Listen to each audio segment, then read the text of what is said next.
Hi everyone and welcome to a new edition of You Are My Boro with myself, Scott Wilson and Dom Shaw from the Northern Echo. We are going to be talking all things Boro. We'll have a little look back at the game at the weekend and obviously the fact that Boro are now on back-to-back wins. Bit of optimism, bit of excitement. Where are we at in terms of the playoff race and the playoff battle? We'll talk about some of the kind of selection issues that Michael Carrick now has in his in-tray.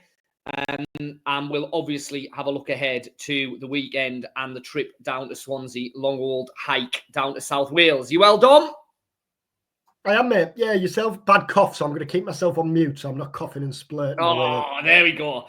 There we go. Before we start, just a little bit of housekeeping. If you're watching on the YouTube channel, then please like, subscribe, drop us a note in the comments. Let us know what you're thinking about, what your thoughts are on Boro, anything you want us to discuss. If you're listening on any of the various podcast platforms, then please rate and review. It helps with the old algorithms, and it also helps us know what you're thinking about. Right, Dom. Right, well, where are we? I mean, we were all doom and gloom. We know the losing run. We know Carrick's future call into question, all of that stuff. We're now on back-to-back victories, right back into the kind of mix for the playoff race. I mean, on a sliding Boro scale of 1 being, oh my God, this is Gordon Strachan again, to 10 being, we're off to the final in Eindhoven. Where are we with Boro at the minute? 6. 5.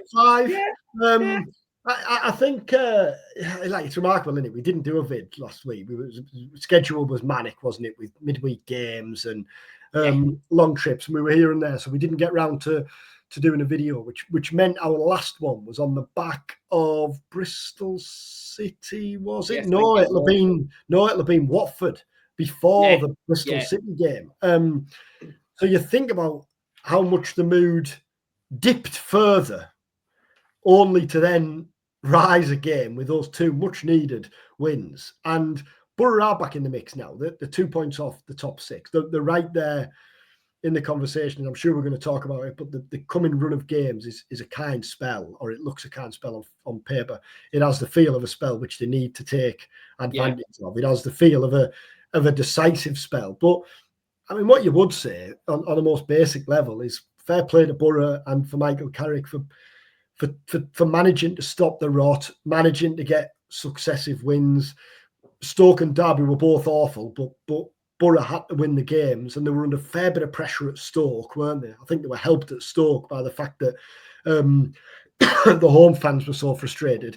And on Saturday against Derby, they found a way, didn't they? And frustrating at times, but how often this season have we criticised Boro for finding a way to lose games or to throw away points? Well, this time they kept a clean sheet and they found a way to win. And that felt important, didn't it, on Saturday? Just win. Make sure you win and get back-to-back wins, and let's go from there. The results were massive. I mean, there's absolutely no getting away from that. Had those results not happened, then goodness knows where we'd be at and what we'd be talking about and stuff. It definitely feels like it's steadied the ship and it's got the season back on track to a degree. I mean, you touched on it there, Stoke and Derby. Stoke really surprisingly poor. Derby probably more expectedly poor. But, to what extent is this an improvement from Boro, do you think? And something that can be built on and sustained? Or to what extent is it just two results that really they should have got against two really poor sides? Well, I think it is two results that they should have got against poor sides. There's no getting away from that. But these are games that Boro have slipped up in the past, haven't they? I mean, look at Plymouth away, for example, when everyone was stuffing Plymouth and Boro only left home park with a draw. It's a type of game you should be winning, but it's a type of game Boro hadn't been winning or hadn't been winning consistently. They'd only won successive games twice before the weekend. Well, when you talk about momentum and consistency and all these things, especially when you're in a position when you're trying to catch up on the top 6, you're not going to make up any gaps when you're winning one and losing one, or winning one, drawing one, losing one, then winning one. But I need to string runs together. And if we get straight to it, you look at the fixtures running across the bottom now. Swansea, QPR, Luton, Oxford. All teams in the bottom half. Luton, second, third bottom at the minute. 10 points? you need probably. I know that's a big ask. That'd be what 16 points out of 18, but those games all in isolation. QPR at home, you should be winning. You need to be winning. Oxford at home, you need to be winning. Luton have had a dreadful season. Swansea away, nothing to play for, no manager. It feels like a spell Boro need to take full advantage of, especially when you consider, I think, what's to come after that. Blackburn, Leeds, Coventry on the last. I think I only had an intake of breath there because at what point this season of Boro realistically looked like taking 10 points from a run of 4 games against anyone, anywhere? It just hasn't happened now. I think you're right. I think to properly shift the narrative of this season and actually get right back into the mix and get into those playoff positions, that is the type of run we're probably talking about Boro need. And they're going to have to win 3 from 4, 4 from 5, 4 from 6 at some point soon if they're going to be going into the last 2 or 3 games with a realistic chance of getting a top 6 spot. So I think you're right. It just, can we actually still trust this Boro side, I guess, is the question. Because, as you said, there's been an upturn, 2 massive wins. Some players have rediscovered a bit of form that we'll get to in a minute. But hand on heart, can you still trust this Boro side to keep on churning out those performances and wins and keep on getting over the line?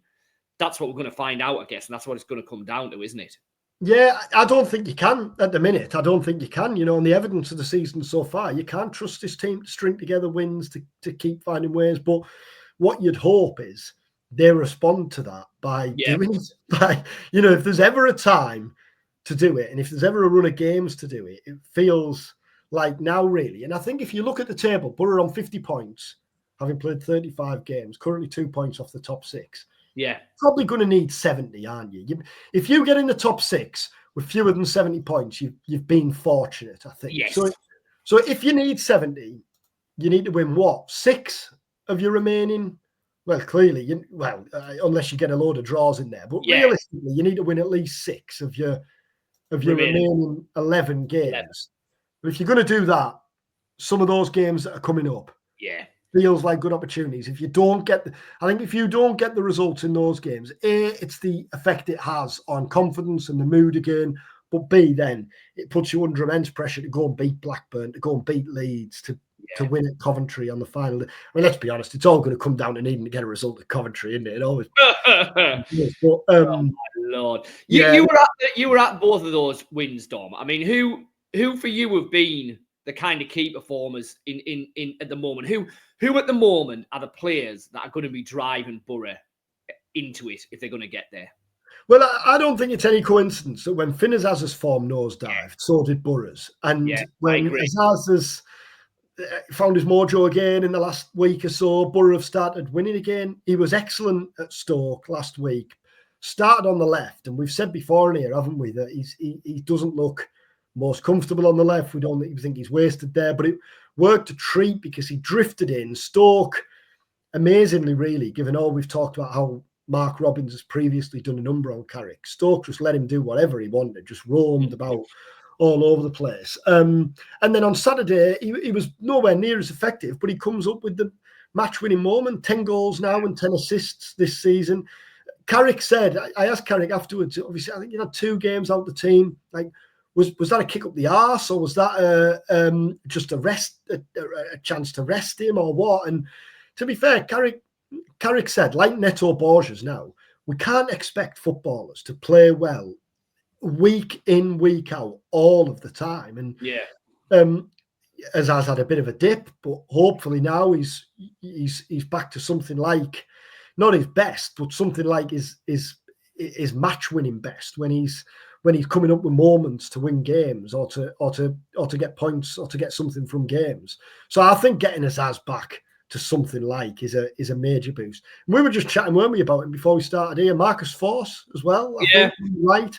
Stoke especially, it looked like the Force from 2 seasons ago. I mean, I like Force because I think he's direct and in a way that most other players in this Boro team aren't. Now, obviously, let's see what happens with Dork. Will we get it? Will he be back? When will he be back? Goodness only knows. That will come out in the fullness of time, no doubt. But But for the moment, Force is there and has made that, made that spot really his own. And I think he's done it because he's got that directness to his play that Whittaker, Bergzorg, even Azaz, those type of players, creative, nice, do this, do that. Force tends to be head down, move forward. Can I get a shot away? Can I get the ball into the middle? And I think Boro have benefited from that degree of directness.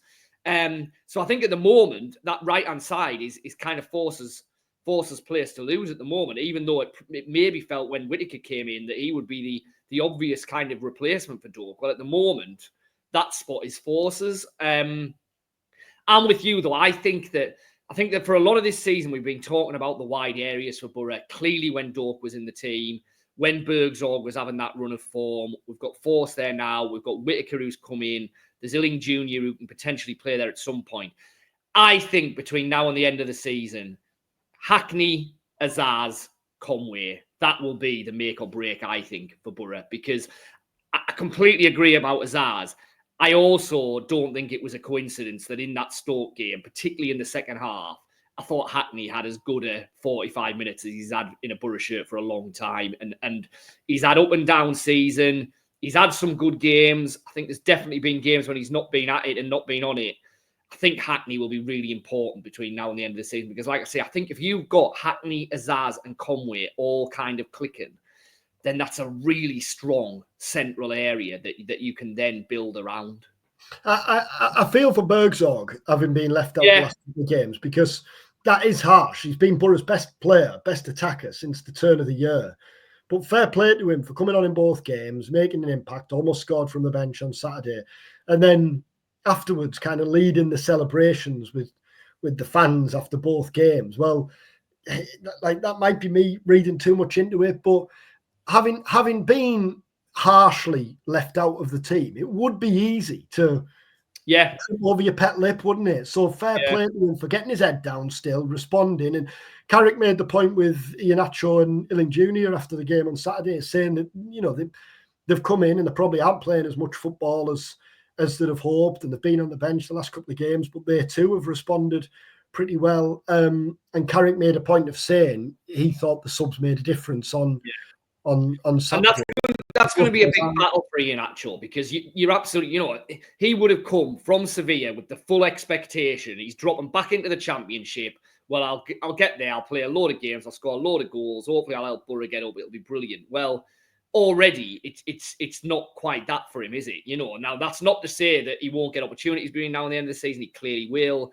I'm sure that there'll be games that he'll have the potential to come in for Conway, regardless of how well Conway's playing, because Tuesday, Saturday, Carrick will tend to shuffle things up a bit, won't he? We've seen that.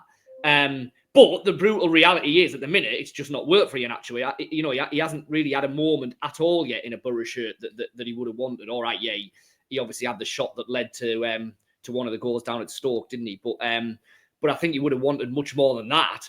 And I think it'll be interesting how he reacts because, he could be a really important player, but then by the same token, he could barely kick a ball in the next 2 months. I think that'll be interesting.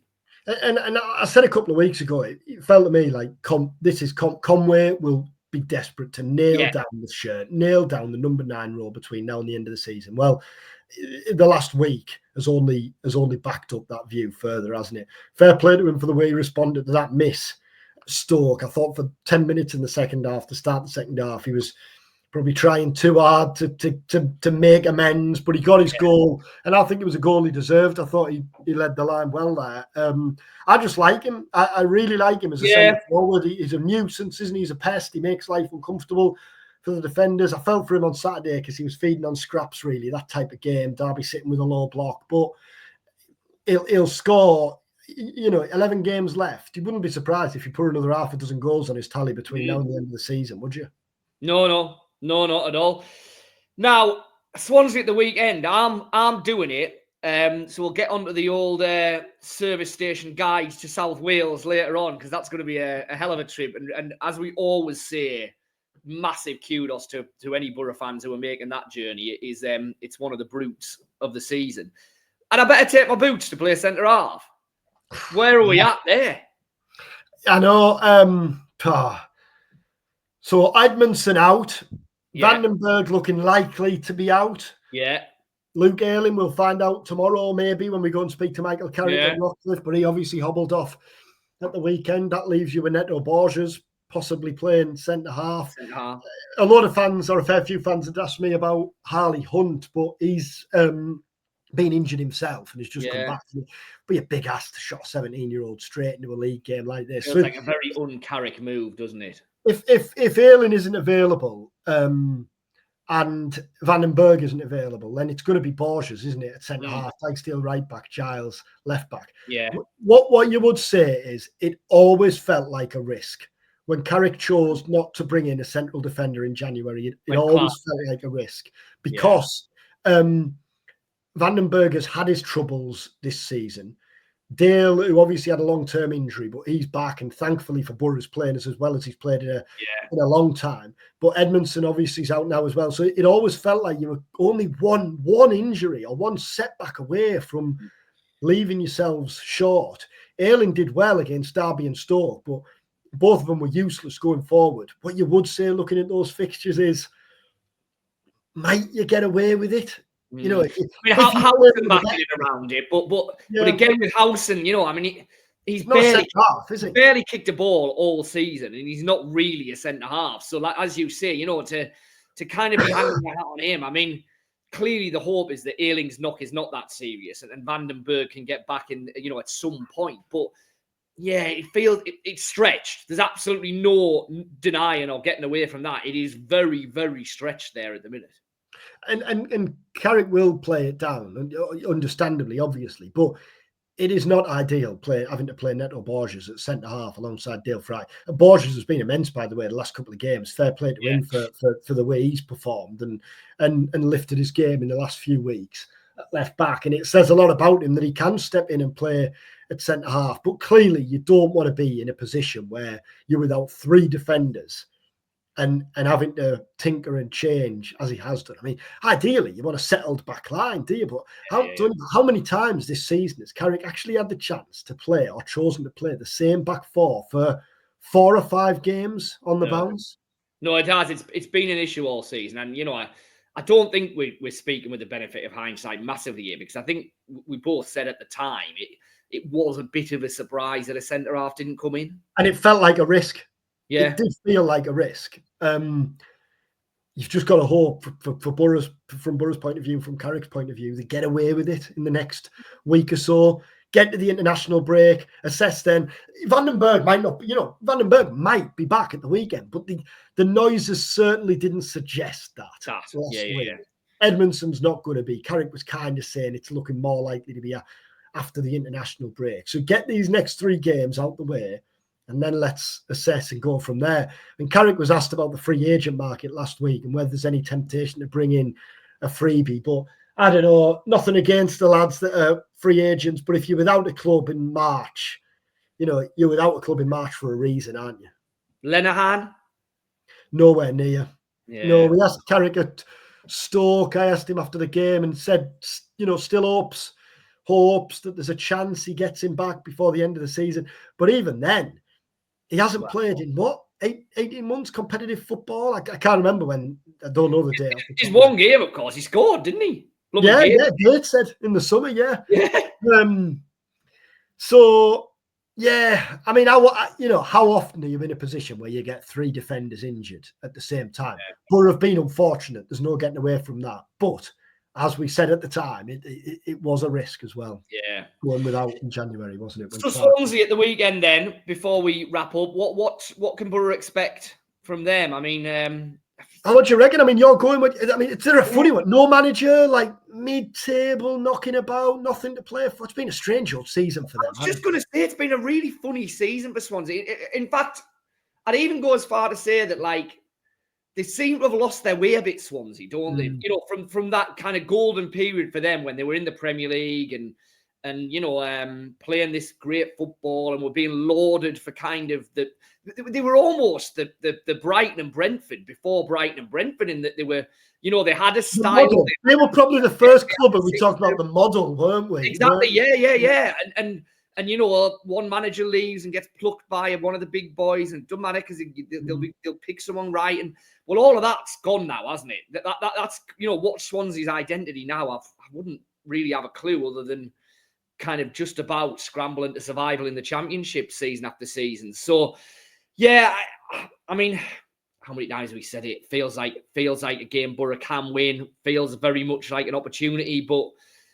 it also feels like the kind of game that, as you alluded to, they've slipped up in time and time again this season. I think it probably will be another good acid test of, is this a really sustainable turn into the corner, or are we quite quickly going to lapse into same old Boro? Because if Boro go down there and win 2-0 without really being troubled and look comfortable and just get the job professionally done, then I think that's a really big tick in the box. And all of a sudden then I think, we can start saying this is now very different than it was a couple of months ago. If they go down there, take the lead, crumble when Swansea have a go at them in the second half, lose 2-1, well, we've seen it all before, haven't we? And maybe it is going to be time then to pretty much write the season off. Let's see. They are tough to know, Swansea. The last 4 home games have won 1 and then lost 3 before that. But they beat Blackburn 3-0, which is a good result for anyone in the league. But then lost at home to Sheffield Wednesday 0-1, Coventry 0-2, and Sheffield United 1-2. Well, clearly losing 3 games at home on the bounce isn't good, but losing to Coventry and Sheffield United in the current form is kind of no disgrace. Sheffield Wednesday defeat, a disappointing one. But they are, it's hard to know where to stand with them, isn't it? I think. But I think given the fact that they're in a bit of purgatory, really, that they're not going to go down, either they're not going to get sucked in and go down. They're clearly not going to make the top 6. There's the uncertainty surrounding the manager. It does feel like, I don't think a point to be a disastrous result, but I think you then need to beat QPR and Luton and get 7 points from the 9, really, next week. That's it, isn't it? It's hard at this stage of the season not to put blocks together, especially when it's a 3-game week. And I think if we're talking about Swansea away, QPR at home, Luton away, 6 has to be an absolute minimum. Yeah. I think if Boro are going to, because let's be honest, if they take fewer than 6 points, they're going to be further than 2 points away from the playoff positions, almost certainly. If they're going to actually close the gap, it's going to have to be 6 points, I think, as an absolute minimum. Well, clearly, if you go to Swansea and either lose or only take 1 point, well, then already your wriggle room for the next 2 games is pretty much disappeared. So, I think they've got to go there and win, haven't they, really? Do you think they will? Do I think they will? I don't know. and that seems like a real cop-out, doesn't it? Come on. Yes. 2-1 Boro. Yeah, I'll go. Funny enough, I was having a conversation with someone this morning. I think 2-1. I'm not convinced the makeshift defence will be able to keep a second successive clean sheet. And I fancy Boro to win 2-1. I think, hoping really that the attack will just have enough quality. That would be my thoughts. I think that they've got enough now, kind of positivity in their sails and a bit of momentum. It should be a game kind of like the Stoke game where Boro are just better. And all right, they might have a little wobble and they might well concede a goal, but over the 90 minutes, it feels like a game where Boro's class should just about get them over the line. Just before we wrap up, we're recording this on Wednesday late morning. I'm going to the Beechwood and Easterside club tonight because Carrick, Tommy Conway and Hayden... Tell you what, you know how to live. Oh, yeah, you're not wrong. Are doing a talking with fans. I think there's 200 tickets that went in a matter of minutes when they went on sale. Yeah, I mean, it's a great thing to do. Great thing to do. And something that clubs full stop don't do enough of, but certainly clubs in Boro's position. And the reason that, I say that is, there's been doom and gloom around. Let's not sugarcoat it. There's been negativity. There's been angst. There's been a lot of questions about season tickets going on sale.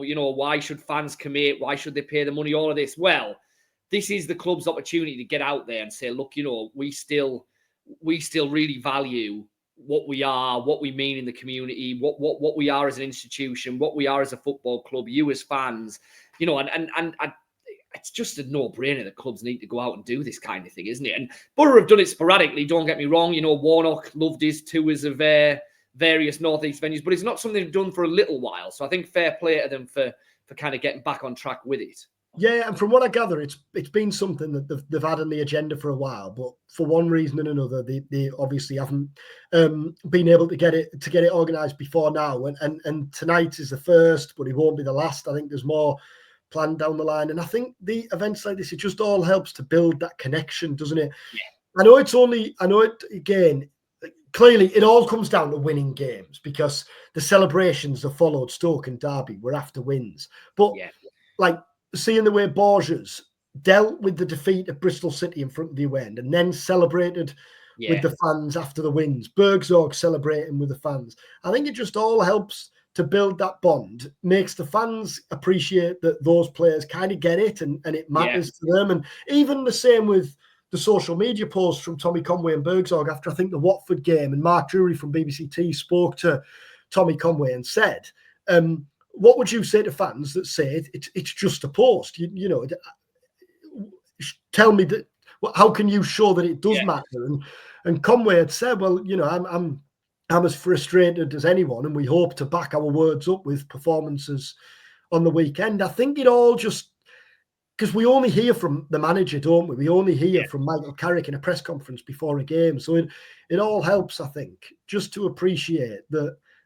It matters to the players in the dressing room as well, and for the fans to feel that connection. I think it's a very useful reminder to the players as well that this is the real. This is how much it matters. Yeah, exactly. This is the people who are paying, money that they often can't really afford to come and watch you, and these are the fans who are going to be getting up at God knows what to get to Swansea and then travelling back on the night or shelling out however much money for a hotel room in Swansea and all that. This is the people who are backing you day in, day out, game in, game out. And I think players undoubtedly need to see that. And I know, like, you kind of laugh about the Warnock factor, but Warnock said, hadn't he, on and off the record, said that one of his regrets at Boro was the fact he wasn't able to go around the social clubs in the town because it's what he's done at all previous clubs, and he gets a feel for the town or the city and the club, and it helps to build the bond because the fans see him on a personal level and get to speak to him and get to air their moans or tell him what team he should be picking on the Saturday. And Warnock said repeatedly, didn't he? That was one of his regrets. Yeah. I mean, he did a remarkable job in this setting, didn't he, on Zoom or in the whole how he'd have loved to have done it in person.